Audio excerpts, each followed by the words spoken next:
Assalamualaikum warahmatullahi wabarakatuh. Halo semuanya, jumpa lagi dengan saya Chow Sing Sing, kurator dari podcast Horror Net Story. Halo, apa kabar semuanya? Semoga kalian semua sehat-sehat ya. Dan seperti biasanya, pada hari ini saya kembali dan akan membawakan sebuah kisah mistis untuk kalian semua. Dan kisah mistis kali ini saya datangkan dari treat horornya Mas Creepylogi yang bercerita tentang hotel. Dan hotel itu ternyata bekas gempa gitu ya. Jadi Mas Creepylogi itu nginep di sana dan mengalami apa ya? Bukan mengalami ya. Lebih tepatnya mendengarkan cerita yang terjadi di hotel itu.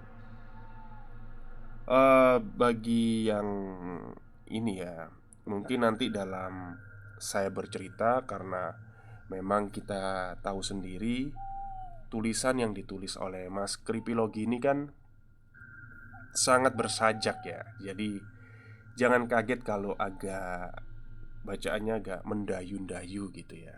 Agak kayak apa ya, ejaan lama lah gitu. Oke, daripada kita berlama-lama, mari kita simak ceritanya.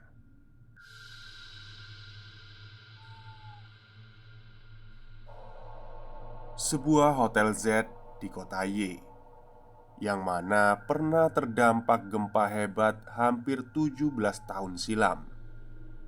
Cerita ini berawal saat saya menginap di hotel itu. Lalu, saya bertemu dengan teman, dan teman itulah yang mengisahkan pengalaman temannya yang terjadi di hotel yang sama. Namanya Philips. Satu hari di tahun 2012, ia menginap di Hotel Z untuk urusan pekerjaan. Sebenarnya Philips bebas memilih hotel. Namun dikarenakan dia cukup fanatik dengan pilihan hotel keluarga, maka dipesanlah satu kamar di hotel itu. Ketika itu Philip menginap sendiri untuk 3 malam.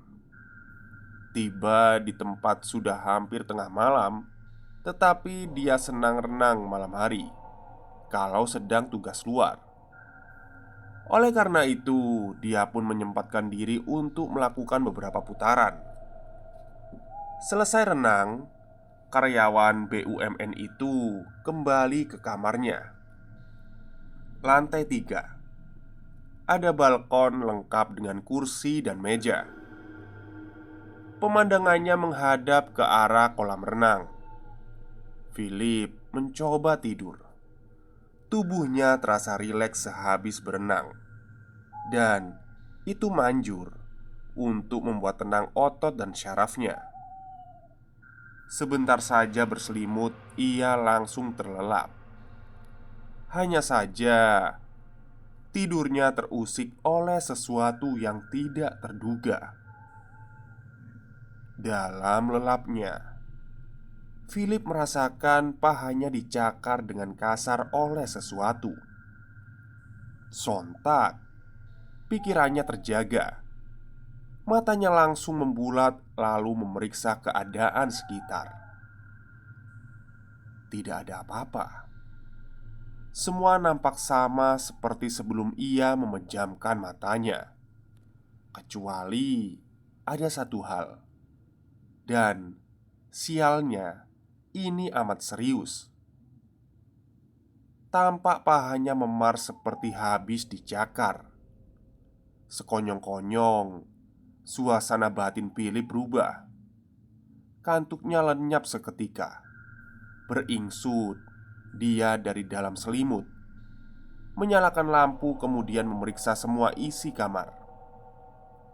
Tetapi tetap saja hanya dirinya seorang yang berada di kamar itu.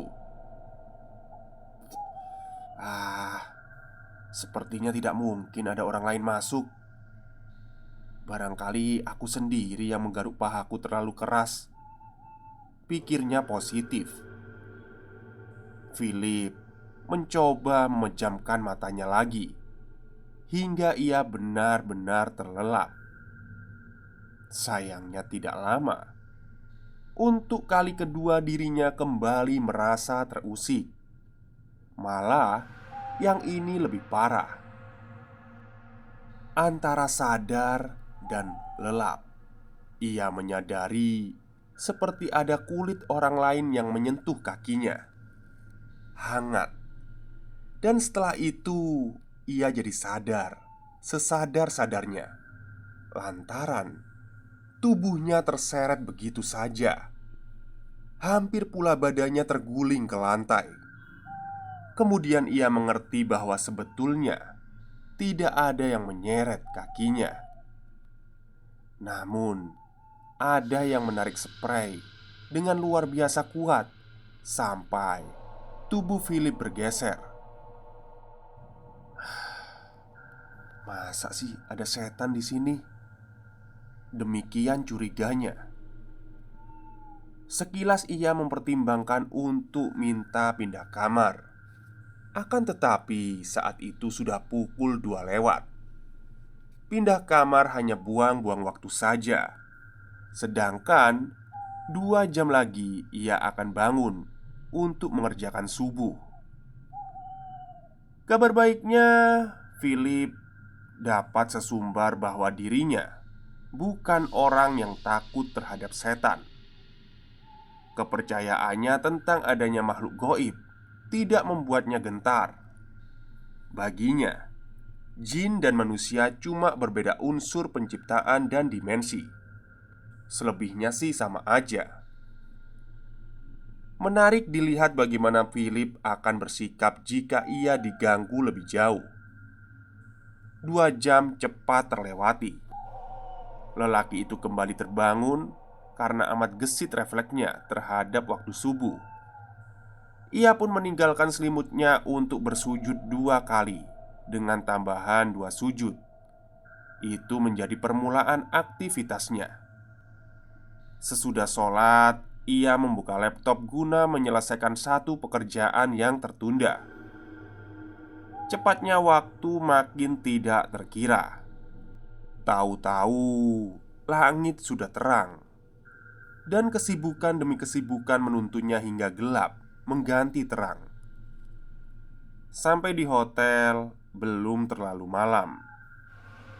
Sebetulnya ada rekannya yang menawarkan hiburan malam itu. Namun, Philip ini tidak suka mencari hiburan di luar. Lagi pula, hiburan dalam konteks kolegial terkadang mengusik pandangan moralnya. Sementara dia sendiri menganggap sudah punya hiburan yang paling menyenangkan. Tidak lain yaitu Salma, perempuan yang dinikahinya 3 tahun yang lalu. Dia selalu saja membuat Philip ingin cepat-cepat pulang tiap kali berjauhan. Maka, setibanya di kamar ia menelpon Salma sebelum mengerjakan yang lain. Panggilan itu pun segera terjawab.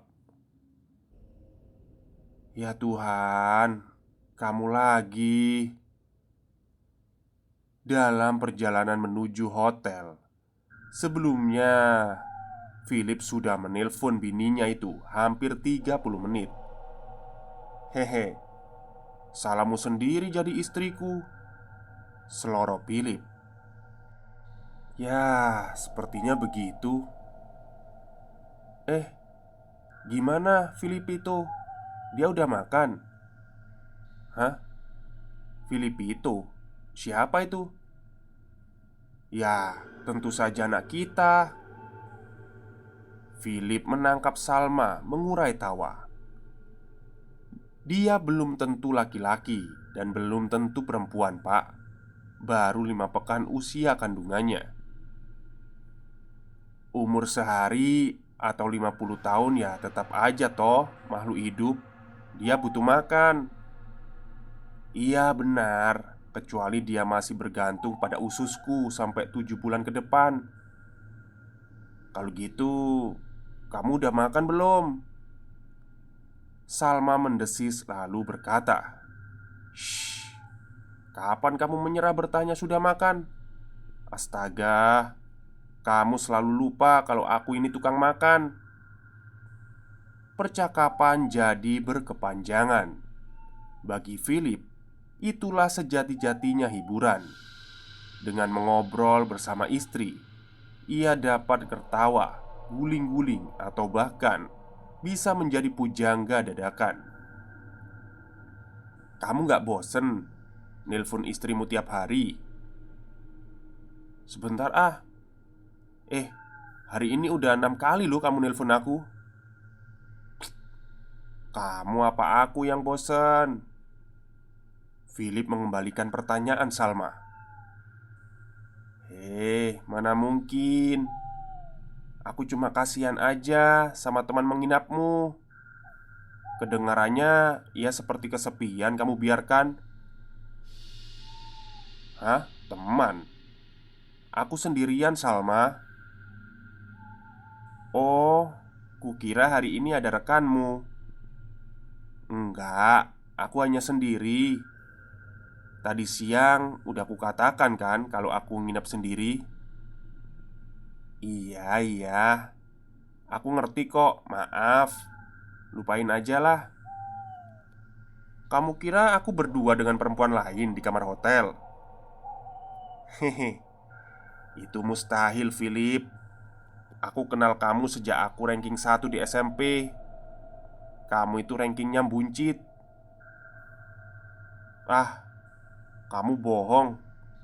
Bukan karena kamu mengenalku, tapi karena dengar suara yang lain kan?" Philip, ayolah jujur aja. Apa yang kamu dengar?" "Ya ampun, suamiku. Aku nggak yakin. Tadi kedengarannya seperti ada pria lain sih ngajak kamu bicara." "Aku percaya kalau kamu bilang begitu. Tapi Salma, aku sekarang ini sendirian loh." Oke oke. Kita bahas yang lain aja yuk." "Tunggu. Emang dia bicara apa?" "Sayang, apa perlu kuulang bahwa aku nggak pernah khawatir dengan isu paranormal?" Astaga, kamu belum menyerah juga. "Iya, aku penasaran. Emang kamu dengar apa?" Oke oke. Kedengarannya dia mengeluhkan AC. Memang sih, AC di kamar ini kayaknya udah perlu dibersihin. Apa dia sedang kesal lalu membanting pintu gitu?" "Baiklah sayang, aku percaya itu. Cukup, udah, ceritanya begitu aja." "Iya. Ya, kadang-kadang hal seperti ini nggak bisa dihindari sih." "Emang kamu nggak dengar apapun?" "Ya, aku hanya dengar suaramu." Syukurlah. "Kamu nggak takut di sana?" "Sebenarnya, entahlah, mungkin sedikit." "Kalau gitu, cepetan minta pindah kamar gitu." "Begini loh sayang. Istrimu ini memohon, Philip. Jujur aja, hotel yang kamu tempati itu cukup terkenal seram loh. Pindah aja lah. Bahkan kalau perlu pindah hotel." "Beneran?" "Iya, aku nggak main-main. Kamu harus pindah hotel kalau bisa." "Katamu hotel ini serem?" "Iya, Philip. Maka dari itu, cepetan cari hotel lain." "Emang seremnya kayak gimana?" Bangunan itu pernah ambrol saat gempa 2006. Puluhan tamu dan staf hotel meninggal di situ." Philip mengangkat suaranya. "Ya Allah, kenapa aku nggak mencari tahu sebelumnya?" "Aduh, istrimu ini baru tahu siang tadi. setelah nggak sengaja membaca sebuah blog yang membahas itu. Ya, terus terang Salma, hal ini jadi sedikit buat aku takut sih. Eh, tunggu dulu. Shh, kamu denger gak? Denger apa? Masa sih kamu gak denger? Ada orang yang kayak merintih gitu. Philip, kamu jangan main-main deh. Aku serius. Suara Salma makin panik saja. Ya udah, cepat pergi sekarang. Bentar, aku lagi mikir. Aduh, apalagi sih yang perlu dipikir? Cari hotel lain. Iya, aku tahu. Sekarang kamu harus dengar saranku. Salma, bukannya ini udah sangat lama? Hah? Apanya yang lama? Ini kan jokes jadul yang sering kamu perdengarkan waktu aku masih kuliah di Malang. Salma membisu beberapa saat lantaran kesal. Namun setelahnya ia meledakkan tawa, antara senang bercampur keki. Memang demikian nyatanya. Dulu ia kerap mengerjai Philip lewat telepon dan merasa selalu berhasil membuat dia bergidik ngeri. Kecuali ketika ia tahu kalau lelaki itu sungguh cuek terhadap hal-hal berbau mistis. Hehe, kali ini gagal ya, sesal Salma. Iyalah, kamu kan gak pernah berhasil, ledek suaminya. Yang bener, seingatku sih gitu. Ah, ini memalukan. Salma tambah kesal. Kamu bisa mencobanya lain waktu? Hehe, kata Philip tertawa. Kamu bisa mencobanya lain waktu. Kalau begitu, beri aku bocoran tentang hal yang kamu takutkan. Yang aku takut sih setiap kali mesti jauh dari kamu, kata Philip mencoba merayu. Aku takut setiap kali mesti jauh darimu. Kamu hanya pergi sebentar sayang, hibur Salma. Nggak tahu ya, rasanya aku udah bertahun-tahun di kamar hotel ini, ujar Philip dramatis. Rasanya aku sudah bertahun-tahun di kamar hotel ini. Salma tertawa keras sebelum meledek suaminya dengan berkata, kamu ini ya, terlalu dramatis. Tiba-tiba Philip, halo, Philip, kenapa diem aja? Sayang. Iya. Sayang, kayaknya ada yang aneh deh, desis lelaki itu.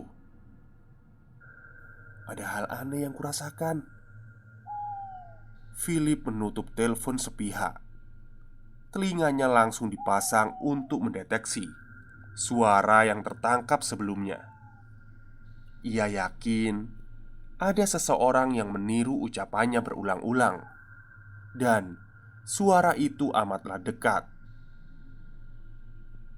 Hei, kenapa kau mengganggu obrolan kami?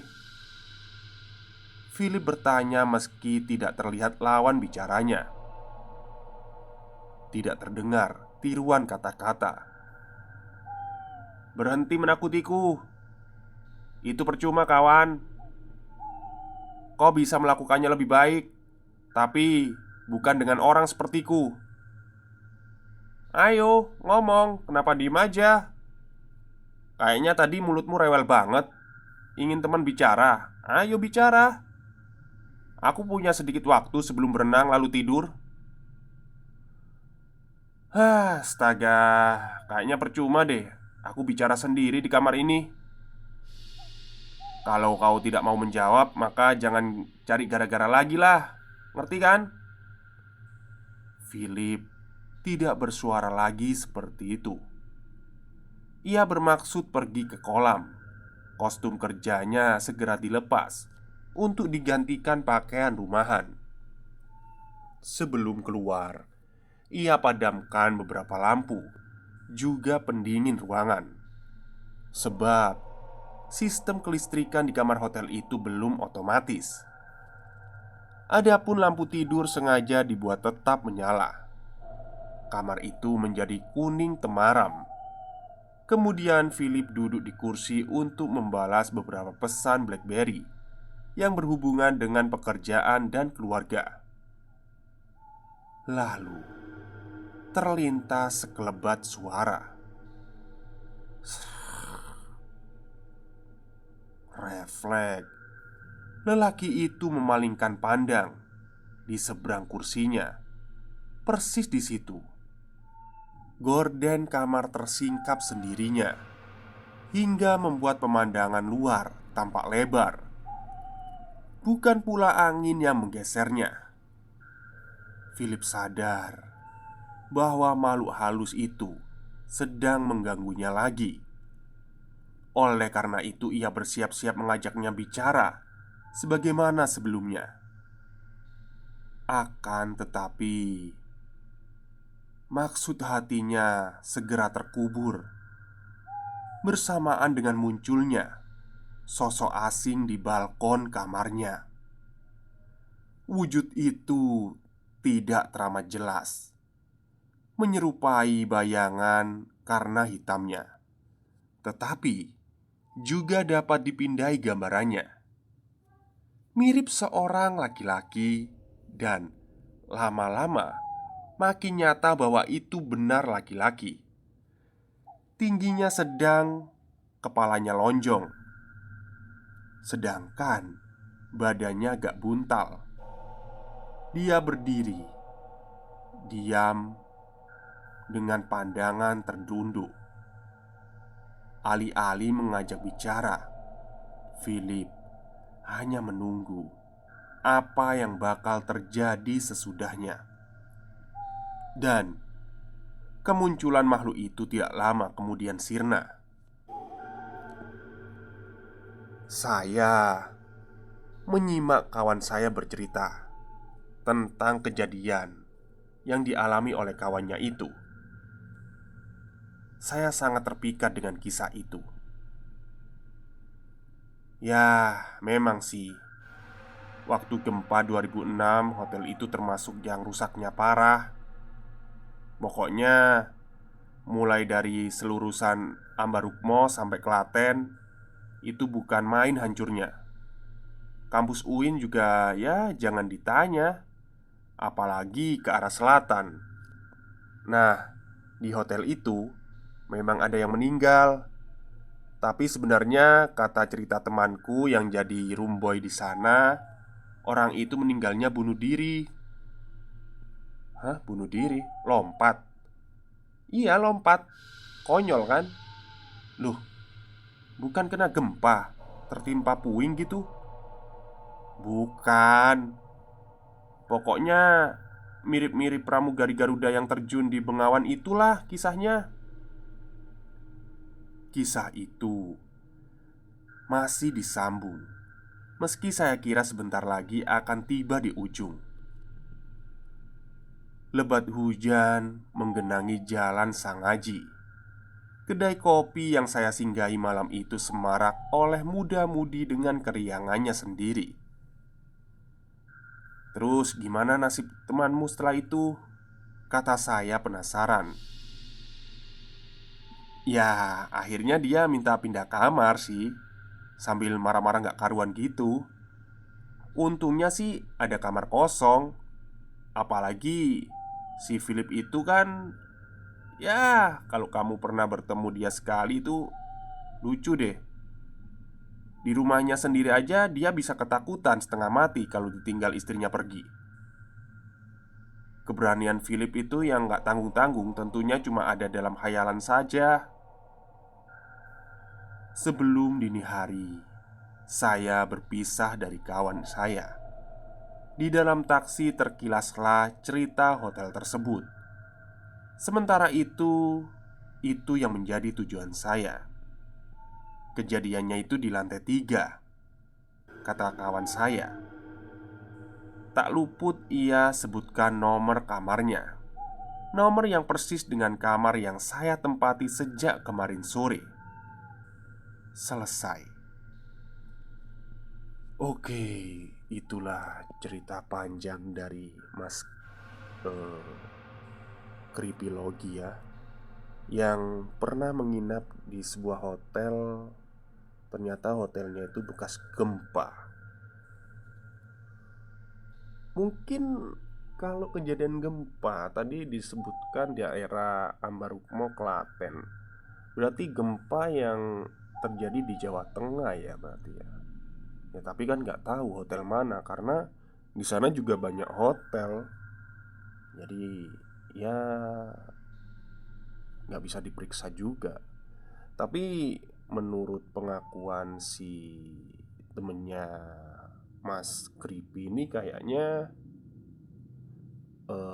bukan hantu yang ini bekas gempa yang nakutin. Jadi pernah ada seorang lelaki yang bunuh diri dengan lompat dari kamar hotel itu. Kamarnya kan ada di lantai 3 ya, jadi dia lompat dari balkon. Ya, nggak tahu juga sih masalahnya apa ya. Oke, mungkin itu saja cerita untuk hari ini. Semoga kalian semua suka.